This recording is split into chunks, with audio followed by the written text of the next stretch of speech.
And so in less than 12 hours time, we are going to be getting the new Past Summons Moonlit Rebellion featuring a new Kaname, Aizen, and Gin. And in today's video, just before they do release, we're going to break them down one more time. So if you are someone that is maybe thinking about summoning, regardless if I say skip or not, then at the very least you know what to expect when it comes to these characters and what they might be able to offer onto your account. So for starters, what we need to look at here is the availability. So the banner is going to be available from tomorrow morning at 7 a.m. for me, and it's going to go all the way until the 27th. The second this banner does leave is when the end of month banner is going to get announced. Now, for those that are maybe wanting to summon on these particular banners, post-selection 2022, end of year, the triple Kenpachi banner rerun, or the Yamamoto rerun, you might want to save some more to those because those are coming up. Obviously, end of year is going to be December 31st. Post-selection should be December 25th. The Kenpachi banner is dropping on the 18th, and then the Yamamoto banner, still we're not really sure when it's going to drop, whether it's this month or next month, but that banner is coming up eventually. So those might be banners you might want to save for, but again, that comes down to you. Now, if you are someone that is maybe only interested in one particular character, maybe you only want Skin, maybe you only want Aizen or Kaname, well then you always have the individual banners as options. Because again, the second this banner does leave is when we then get the Kaname individual banner.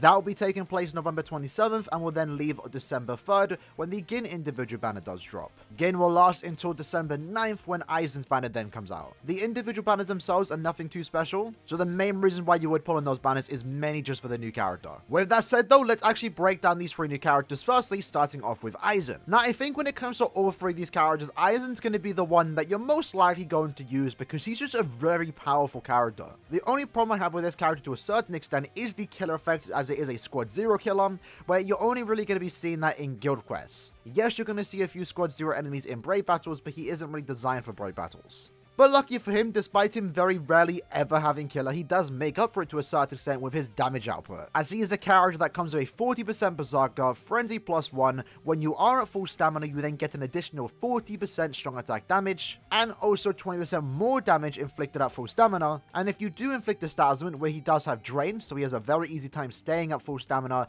to allow him to have those 2 damage buff skills, he then gets the status element Spiritual Pressure Boost plus 80% skill. So because of these reasons and along with the strong attacks that he does have, especially in the speed attribute where there isn't that many like really high damaging characters or really just exceptional characters for the most part, especially when compared to the other attributes, this actually does allow Aizen to kind of excel in a certain way. Despite being held back as a mid-month premium character since he wasn't given Havoc, that's the only, again, really bad thing you can say about this character is the lack of range. He has great survivability, he's going to be hitting massive numbers, and he also has some good utility with his guard break and also hidden enemy skill. At the same time, it's also a past version of Aizen that in itself is something that a lot of us have been waiting for, so I feel like this character really doesn't disappoint. Damage-wise, he is up there with some end-of-month characters, but of course, range-wise, he is lacking a tad bit, mainly just due to the fact he was a mid-month character.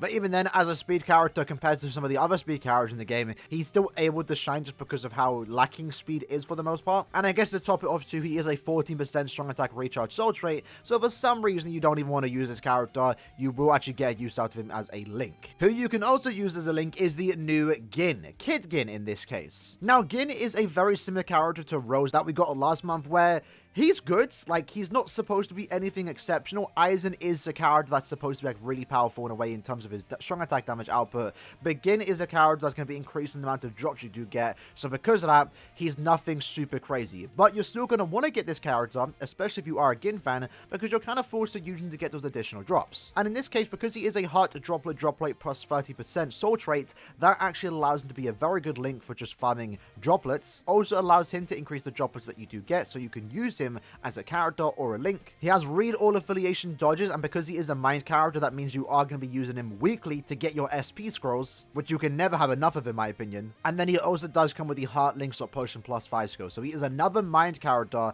that is increasing both droplets and also Link Swap Potions, making him a character that you want to use in epic raids as you get both of those drops right there. And at the same time, he also buffs all mind characters strong attack damage by 20%, so he has a team playing aspect because again, this character is someone that you're going to use to farm items in the game, and most of the time you're going to be farming those items in co-op content. So the fact that he gets to buff the team is really good in my opinion. And in addition to that 20% strong attack damage buff that he gives to the entire team, he also has a 40% Berserker and some decent strong attacks. Again, this character isn't really anything super crazy, I think he's just okay, and that's not bad in my opinion, but he comes with the benefit of being a character that you can use as a Link to farm droplets. He's a character that's kind of ideal in epic raids, where range really doesn't matter, so him not having Havoc isn't really that big of a deal. You're going to be getting those extra potions, droplets, puts buff in the team. So overall, Gin is just a pretty good character that is going to have a lot of usability. Like if we got an Aaroniero that got this type of treatment, I wouldn't really mind it. And then lastly, we have Kaname. Now, Kaname is best described as a normal attack damaging character designed for the melee Aaroniero guild quests. And unfortunately, that's the only thing he's designed for. And that's mainly due to the fact this character wasn't given guard breaks, so you can't really use him outside of guild quests in my opinion. Of course, you can use him in epic raids, and he's going to perform just fine there when he is a bonus, because he can do a lot of damage. He has a 30% non-attack damage soul trait, very good link. With the addition of this Kaname, the technique attribute now has access to free 30% non-attack damage soul traits. Kaname also does come with a 30% bruiser, a 20% non-attack damage buff to any technique character in your team, flurry +1, and also does 30% more killer effect, 50% in guild quests, and 10% more melee damage, which gets increased to 30% in guild quests. And I guess he also has start barrier, so that will also be helpful in epic raids and also guild quests. So even Kaname isn't really anything super special. I am a tad bit disappointed he wasn't given guard break, because that again basically only means you're going to use him in guild quests and epic raids. But at the same time, because he was designed for that particular guild quest, the melee Aaroniero week, he is basically one of the best damage dealers when it comes to using normal attack characters for that particular guild quest. So while he might be a character that you won't get a lot of usage out of, in that certain situation where you can use him, he's going to be one of the best characters for that, as he will be doing significantly more normal attack damage than any other normal attack damage character with the Aaroniero kill ability. And that's basically the breakdown for the 3 new characters, and alongside those 3 characters, we also have these following 6 characters. Kagarosa, very powerful knight character, really high damage output, which also sees it get increased in guild quests, more specifically the ranged no affiliation guild quests, where just like Kaname, he's a very powerful knight character for that. But in Kagarosa's case, he does have guard breaks, so you can use him for normal PvE content. He's currently one of the best bonuses for the Awakened Juha epic raid right now, and he's also a very powerful arena character. So despite being a filler character that I don't even know who this is because I never watched the arc, I actually really like using this particular character, especially in Arena. Shuhei is basically another guild quest character, mainly this time designed for the Squad 0 guild quests. In his case, he was given a very bad kit. He has some decent damage output, but nothing really special. In my opinion, one of the worst characters of the year. Fintor, very basic and boring knight character that is lacking a tad bit on the damage output, as he only has a 20% no-attack damage increase, but he is a ranged character with flurry and guard break, so you can actually get use out of him. Maybe even in brave battles if you put the work into this character. Ranku is a decent character, can be used in normal PvP content, but the main uses that I see in her